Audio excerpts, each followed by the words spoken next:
A kí wa kálẹ́ lẹ́ẹ̀kan sí níbikíbi tí ẹ bá ti ń tún wò wá. Inú wa máa ń dùn lọ́sọ̀ọ̀sẹ̀ láti darapọ̀ mọ́ wa lórí móhùnmáwòrán yìí. A dúpẹ́ pé ẹ̀ ń wò wá, ẹ sì ń fi etí sí ọ̀rọ̀ Ọlọ́run.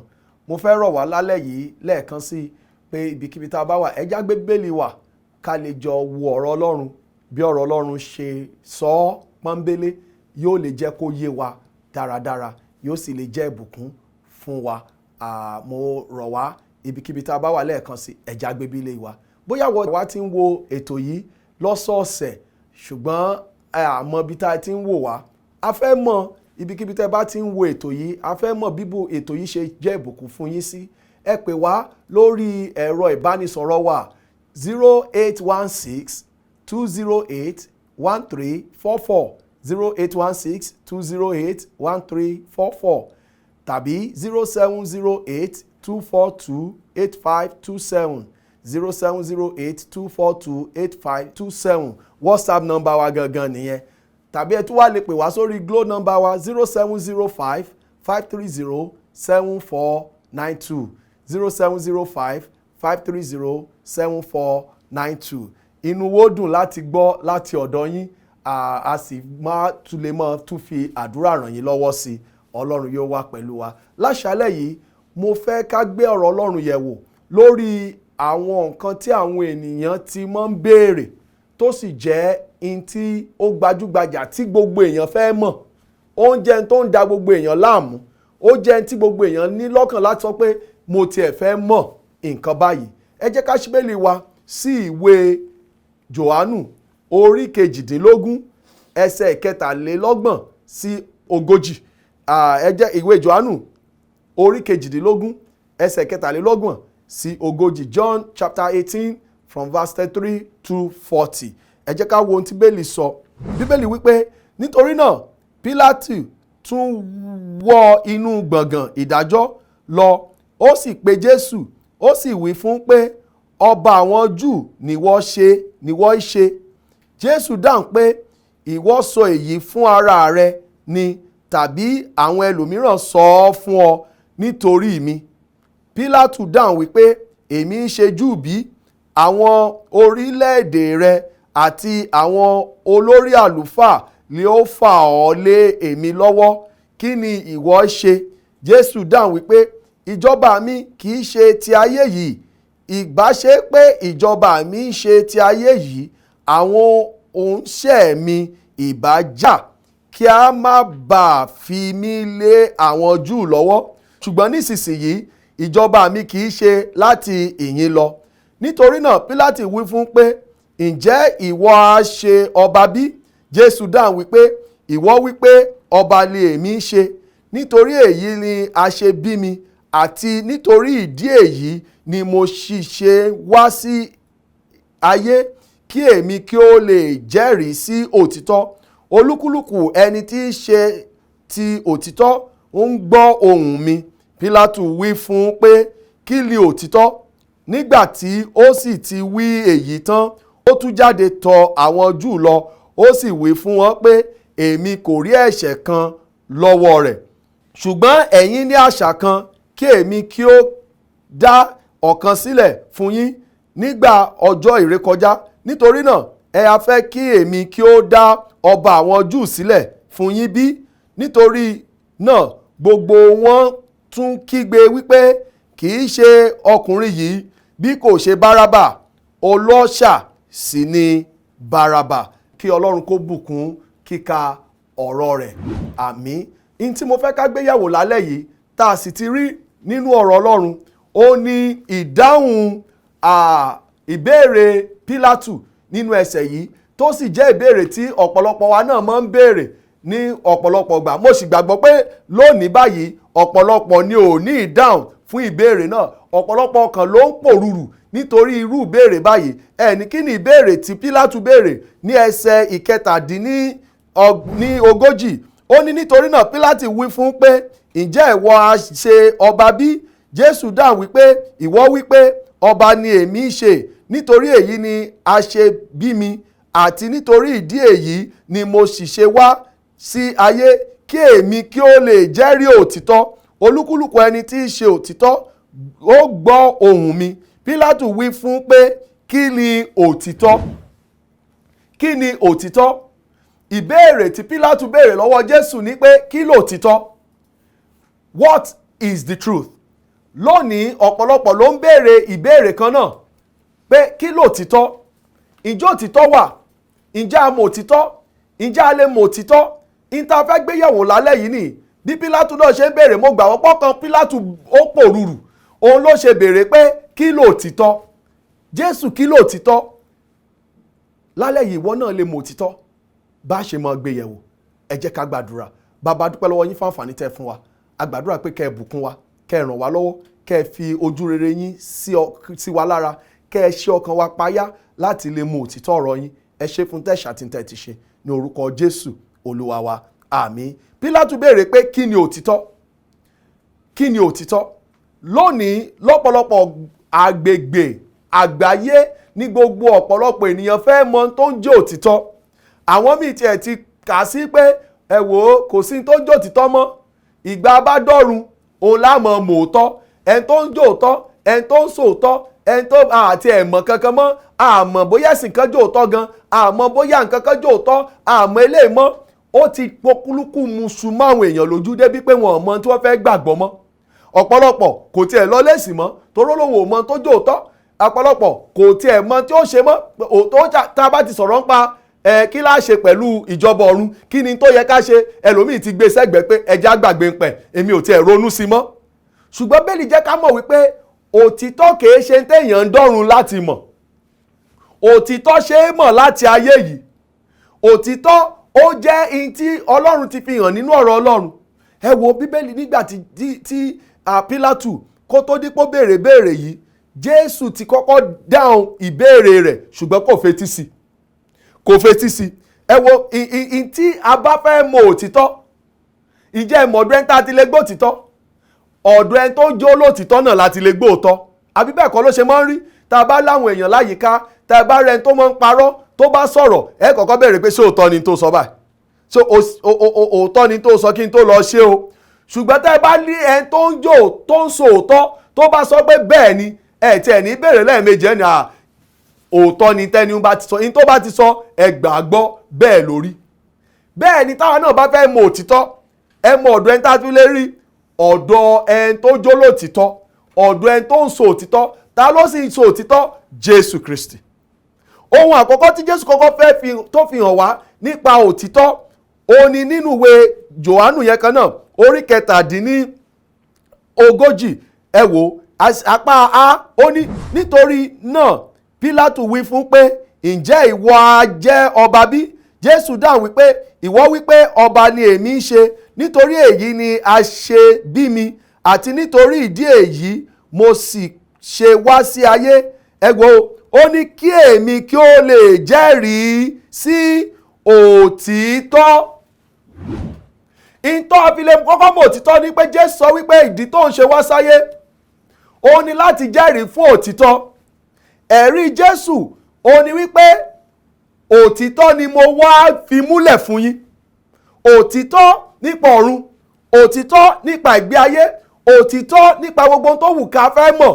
Jésù sọ pé ìdí tí mo ṣe wá sáyé ó ní láti jẹ́rìí òtítọ́ fún yín.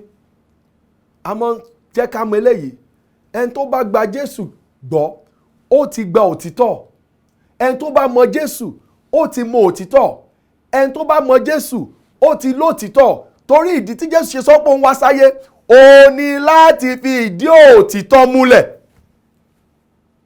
Tó bá fẹ́ mọ òótọ́, inú Jésù ló ti lè gbọ́. Kò sí ọ̀nà òtítọ́ míì mọ́, kò sí ọ̀nà àbáyọ míì mọ́. Tó bá mọ òótọ́, sórí tó bá ní mo gbé Jésù sẹ́gbẹ̀ẹ́, mo wá ń wò òtítọ́ kiri, irọ́ ló bá pàdé.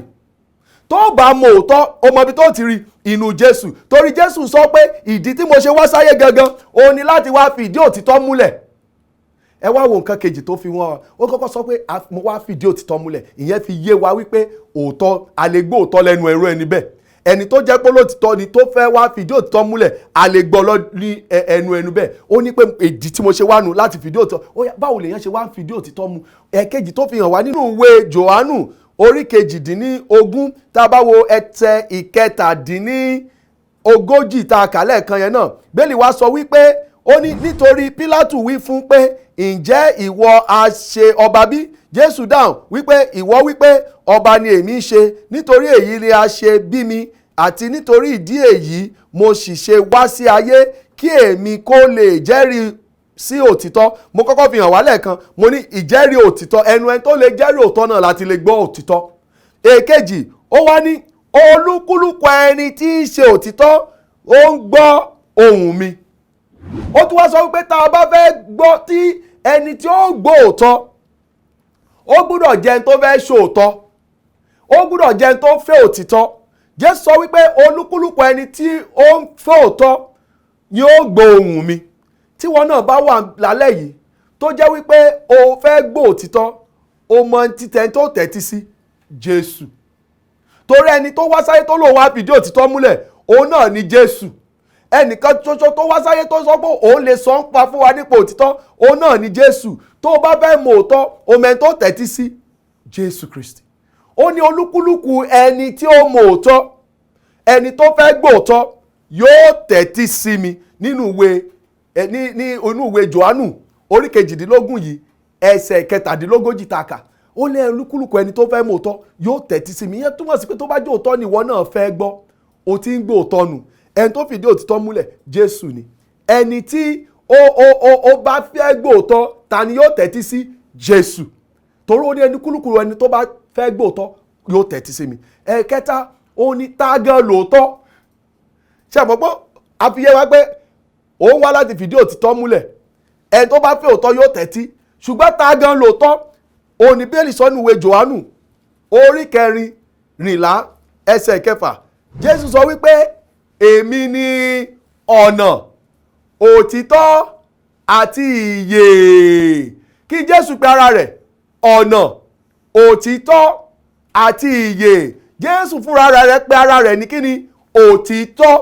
Ẹnikẹ́ni tí yóò bá mọ òtítọ́, tí ò bá mọ Jésù, kò tí ì mọ òtítọ́.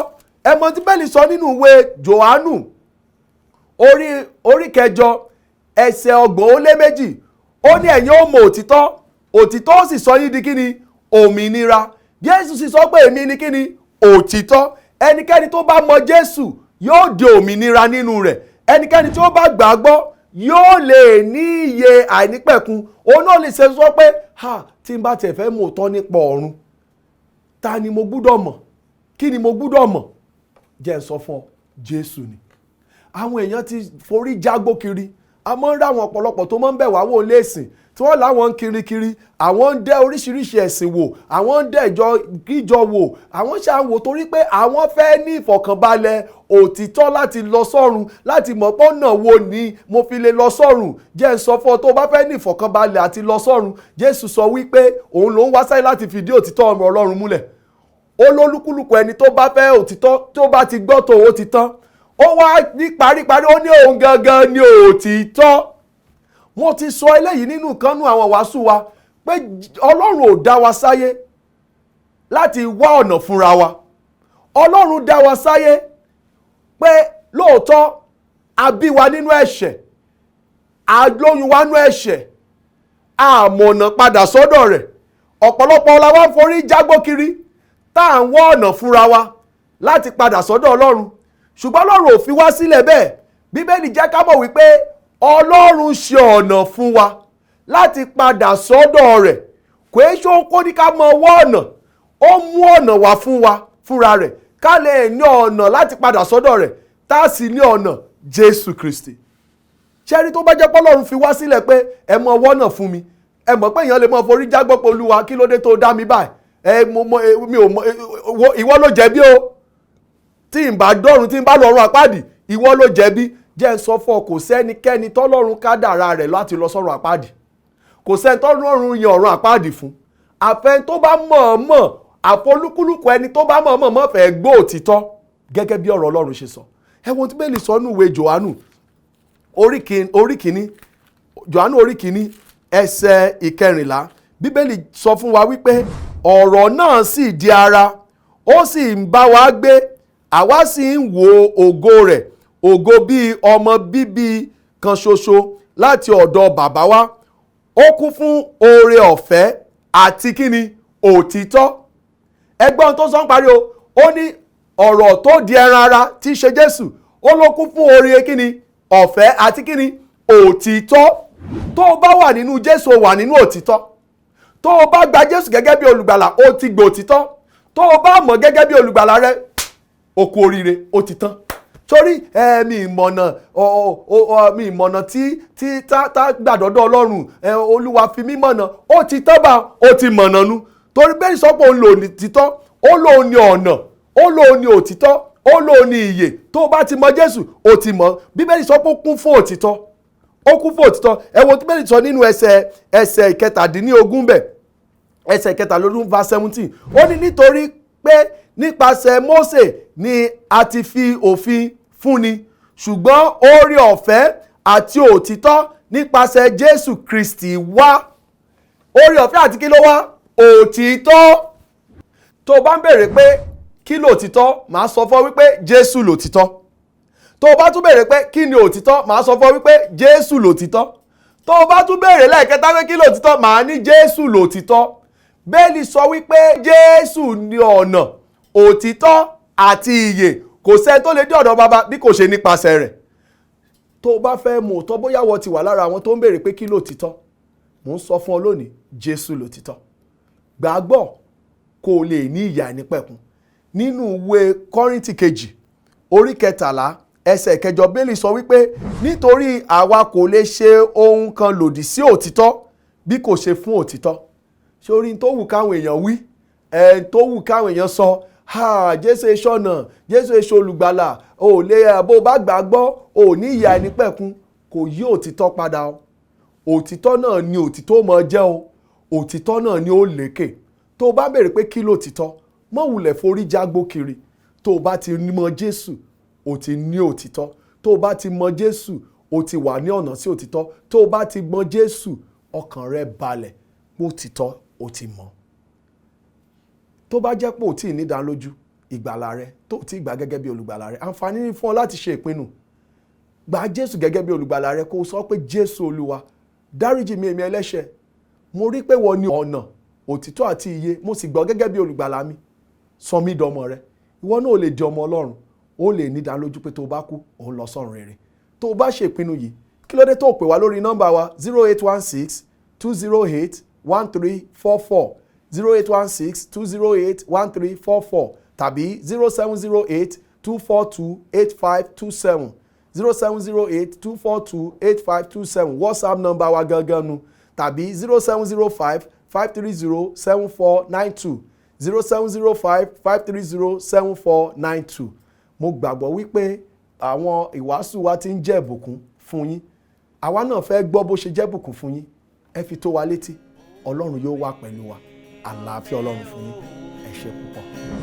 Adùn nílé tiwa, gbọ̀ngàn rẹ̀ yóò gba ọ̀run kan, ayé ò gbọ́ pẹ̀lú. Oore ọ̀fẹ́ ṣá ní gbẹ́kẹ̀lé mi, Jésù kò fún aráyé, ó kú fún mi pẹ̀lú. Oore ọ̀fẹ́ ṣá ní gbẹ́kẹ̀lé mi, Jésù kò